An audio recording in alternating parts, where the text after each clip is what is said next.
the Executive Outlook. In this episode of the Executive Outlook, we are joined by Nic Goodall. He's a head of engineering at Doctor and a dedicated leader, coach, and mentor focused on building high performing customer centric teams. With a career spanning hands on delivery experience, engineering leadership, and advisory work, Nick is known for his practical approach to culture, execution, and leading humans well. Welcome, Nick, to the executive. Hi, Isha. Thanks for having me. All right. So I'm very excited to know that how you started your journey and you have worked in different projects like Vodafone and then leading an engineering team at Doctor. So what is your journey and share some instances on that? Sure. My journey into leadership is an interesting one because I never chose leadership. I almost fell into it because what I was looking for was how to influence and change things at scale. And I was always chasing the challenge and having a bigger impact. And as my career went on, I had opportunities to step up. And again, it all happened by chance. One example at Busu, when the CTO left, someone asked me, would I like to step in and, guide the team during that period? And it's not something I'd done before. And yeah, 100%, I would go and do that because it was something that would stretch my skills and allow me to do more and have a greater impact. When I first started to transition into leadership, the big thing that always sat in my head was like, as an engineer, as an IC, I could affect the program, I could affect the application, but my influence was limited. But as I stepped out into the leadership space, I could have impact across an entire system or multiple teams or an organization.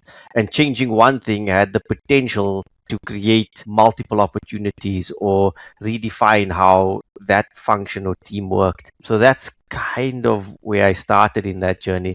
And there was one other like real key moment in my leadership journey was during my time at Skimlinks. I'd hit a point where I had done everything that I wanted to do in the role and I didn't know what the next level looked like for me. And I started doing some executive coaching. And through spending time with a coach, they helped me solidify my thinking around what leadership really meant to me and what it was about leadership that made me like really attracted me to the idea of leadership. And that was really important because that further shifted my idea of being someone that needed to contribute and be part of a solution to someone that helped others understand how to be better and how to move forward and how to operate more effectively as groups and as teams.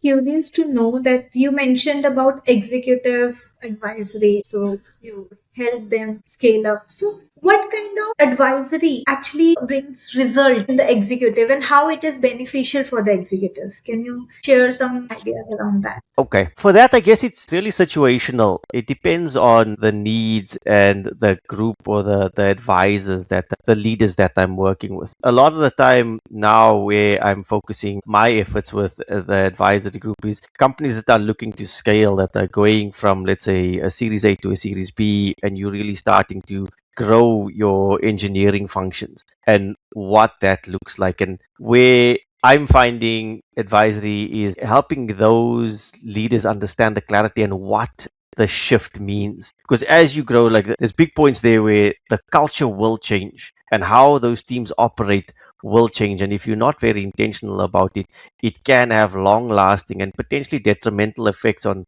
how effective that business and that team is going to be. So for me, I guess it comes down to being understanding the problem that the leaders have, how you can best guide and advise them. And it's not just a matter of giving them lots of information, but also helping them understand what they're going through.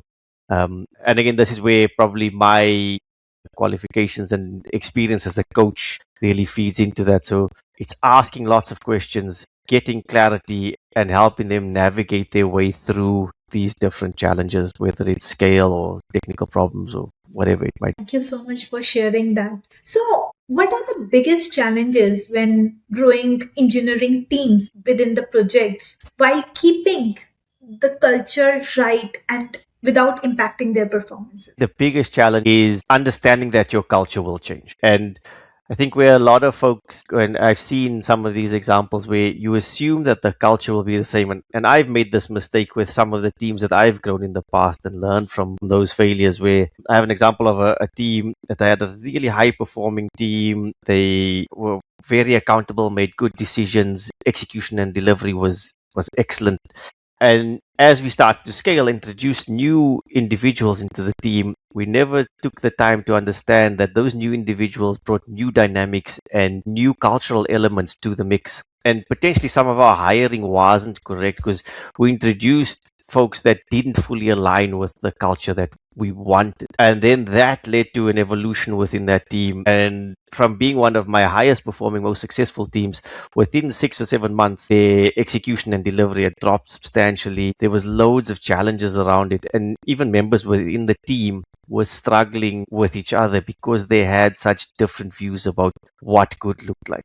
So the thing that I always try to advise people is understanding that your culture will change. And it's not about values and written on a wall. It's things that you have to live, and it has to be something that's evidenced every day. And even though culture is something that evolves organically and it will grow, you have to be deliberate as a leader. You have to know what the culture is that you want to be and want to have within the business. So like one thing for like early stage businesses, speed is often a thing. You want to go to market, you want that be the first in, so you get early market traction and things like that. That culture doesn't necessarily scale always, right? Because speed might lead to reckless delivery in 2 years' time when people are focused on just getting things out and not understanding the quality, scale, performance, and all those other elements that come with it.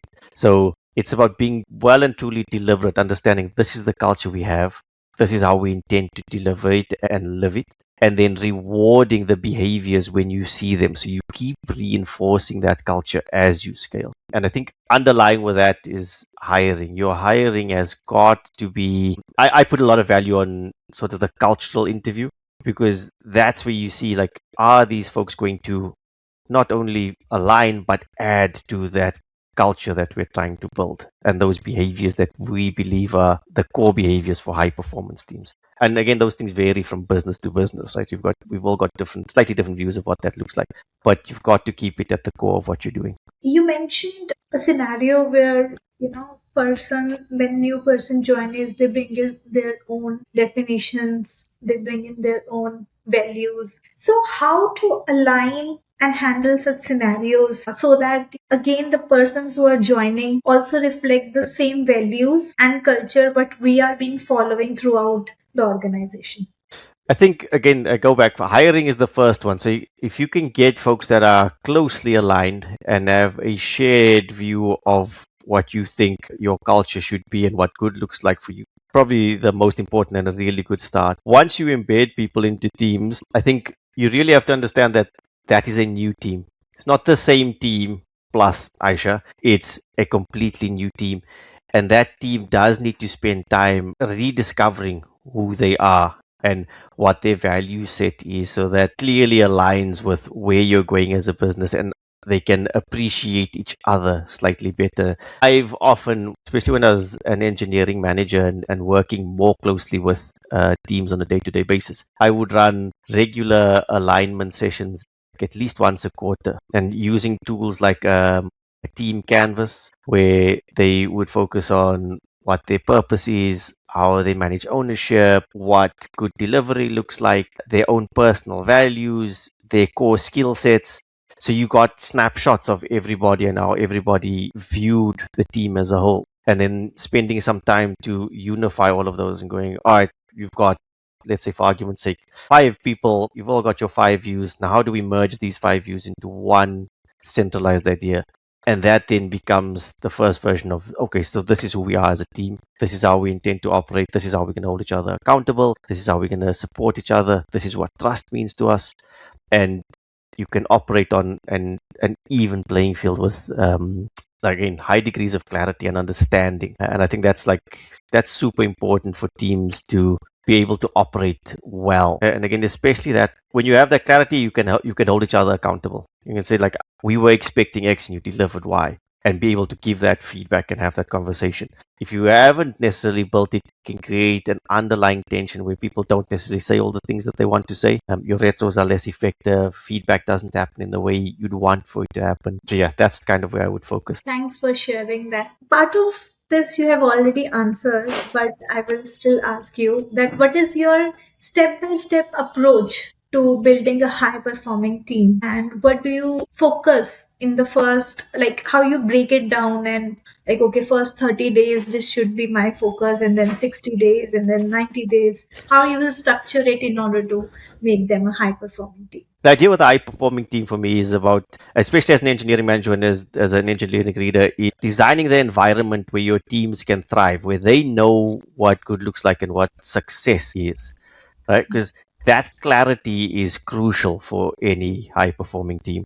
And then if I had to break it down into sort of 30, 60, 90 days when you're starting things out, I always look at it when I go into a new business or into a new team is if I'm doing an audit, I will sit and observe and try to take in as much information as I possibly can, understanding the team's processes, the people within the team. So I will have, like in my first week, I'll try and have a one-to-one with everybody and really like dive deep on what works well, what doesn't work well, who's your best friend in the team, who's the most challenging person, who asks the most questions, trying to dig those things through, and then trying to also understand the platform and the technical challenges that the team might be having. And then, as quickly as I possibly can, I will start to identify which ones I believe are going to be the highest levers for change. And I will make a list for myself of the things that will go like the years where I think change is going to happen.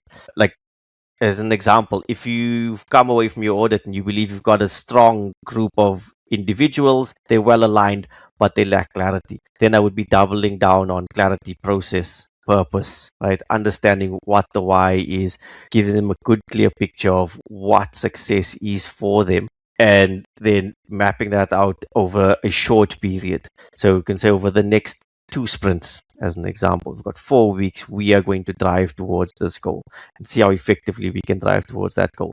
And then during that period, again, running another assessment to go, okay, where did we go slow? Why did we go slow? What were the things that, stole time from the engineers, caused confusion, and basically impacted our ability to hit that target? Yeah, so I would start with that. And then the platform side of things, also like the developer experience, where those challenges exist for, is it our CI/CD pipelines? Is it the ID itself? Is it our developer environments, testing, whatever those pieces are? And then that's a really nice piece to start working with the team to go, okay, where do you guys see the levers that we can pull that are going to make you more effective and faster as an engineering function? And again, over that first 30, 60 days, I will then create a big list for myself or a list for myself and say, these are the things I'm going to start working through. And then start bringing the team in to help solve those problems and help evolve to be better and to do better. It's great to know. So understanding their expectation, understanding what are they following, and then what is the standard version, and then mapping it. This is the best practices we can follow. And again, there's multiple ways to do it depending on what you do. I often use things like mind maps. I like pictures. So I will try and map out every decision flow. I'll map out our deployment cycle and just try to get as much data behind it as I can so that I'm making decisions. And I'll always challenge the team, go like, here's our metric for the next week. We want to see our deployment frequency go from 6 to 12, right? And this is how. And just putting through those pieces so that we've always got a target. There's high degrees of clarity, and we are iterating on it like regularly. Like I always used to say to engineering managers, like every sprint you should have something that you are looking to evolve. Always looking to push the boundaries and to push yourself to a better state. Like if you are running a 90-minute workshop for new engineering managers or the team which you have hired, what would it include? And what should they start doing from the very first? Great question. This is something that I'm working on workshops at the moment. For a 90-minute workshop, I think if I focus on engineering managers, clarity for me is key. So like, especially like if you're a new engineering manager that's come from being an IC into an EM or leadership function, it's understanding how your role has changed from being that contributor to be this multiplier for change. Because for me, great engineering managers are folks that unlock their teams and everything around them gets better. Right? So people will grow faster, execution will improve, quality will be better, and understanding of the impact that they have on the business will be better. So I would start off with very much looking at getting clarity. What does it mean for me now to be an engineering leader? And as a result, how does this unlock my team? Me having clarity give my team more clarity. Then I would look at the processes as a whole and look at where are my teams going slow and why. What are those elements that I can actively go and help these teams evolve through this? And then lastly, I would probably look at the people element. And as a leader, how do I go from a space of being part of this team and supporting the team to being someone who can coach and not rescue the team? And I was guilty of this myself in my early days when I used to lead. I was lead through doing. So you'd see a problem, I'd jump in and I'd fix the problem. As what I would be looking for those leaders to be doing is teaching your team the skills and the understanding they need to solve the problems without having to come to you. It's almost like you're trying to make yourself obsolete in a way so that your teams are more functional, more autonomous, and they can manage a lot of these things for themselves. Yeah. And again, if I had to say the takeaways for the things I would say for engineering managers, if you're going to start tomorrow, the big one I would say is what's the one thing that you can do right now? What's the one process that's slowing you down or one habit that's impacting your team negatively? Isolate that and go and try and fix it in the next week. And when you've resolved that, find the next thing. So just keep trying to find those pieces. And then probably the next one I would say, which is again something I also done, but I see this happen a lot. Redefine your one-to-ones so that one-to-ones are focused on growth and not status updates. Most of the time you'll see people come and say, "Oh, Aisha, what did you do today?" And you'll basically give me another stand up. I did this, I did that, I did that, I did that. And we're not actually looking at, so how am I helping you be better? How am I helping you grow? How are we unlocking you, right? If you focused on those pieces, as your individuals grow, it will impact your teams and your teams will be more effective. And what you find, especially if you see one person really starting to grow and shine, the people around them, it raises the floor and everybody starts to step up and it grows within that. So yeah, that's what I would probably say for a Nowadays, a lot of things are available with AI, co-pilots, automations. So how you see this as a change for the engineering in 2026? I was thinking about this. I think with AI, Copilot, all of these pieces, I think they're definitely going to be massive tools for 2026. But I don't think it's going to be the key thing where people are going to be focusing. I think it's how you go about implementing and choosing how to use these pieces. I think 2026 is going to be a year of continued uncertainty and risk. And we're seeing this across the board where companies are downsizing. There's a lot of work heading offshore. AI is coming and replacing elements of roles, if not whole roles altogether. And as a leader, I think for me, it's going to be is like, how do you navigate that risk? How do you choose when and where to automate and which tools to use effectively? Ultimately, people are still going to be at the core of this because the things you can't automate is trust. You can't automate clarity, right? You can't change that element. And as a leader, you're going to have to help guide your teams and navigate through this uncertainty and still help businesses deliver and achieve the goals that they want to achieve. So for me, I think 2026 is going to be about there's loads of AI tools, lots of things out there that can augment and supplement us.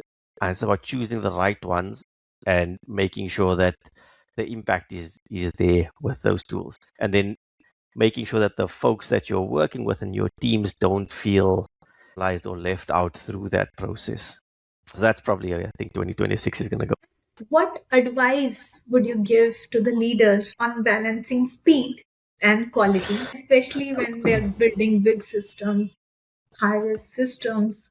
So, what they should be? I mean, that's a great question. It also depends on your size of your org, but I would say don't sacrifice quality just for speed. Like speed can be very dangerous, and especially it really depends on which areas you're working in. Putting something out quick can be beneficial if you're trying to get that early market traction, but as you're bigger and you become a bigger player, it can be risky and can open you up to a whole host problems. So I would say if you're balancing speed, try to get speed internally with how you iterate and how you piece the puzzle together. But when you are putting things into the market and exposing them to the public and to your customers, quality should be paramount. It should be the thing that's at the forefront of your mind so that what lands with the customers is something that has a positive lasting impact. I've seen it where we've pushed elements at different companies and we've gone fast. And what looked like a good idea at first then ultimately led to problems. There was an example